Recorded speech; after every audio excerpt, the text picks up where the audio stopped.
Once upon a time, in a cozy cave, lived a tiny dragon named Puff. But Puff had one big problem. He sneezed fire. Achoo! Whoosh! His toast turned into toast ash. Achoo! Whoosh! His blanket melted, so Puff wore a giant tissue on his nose and whispered, "I won't sneeze today." But then, a butterfly tickled his nose. Ah! Ah!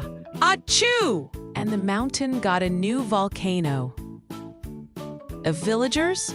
They roasted marshmallows in the volcano and said, "Thanks, Puff.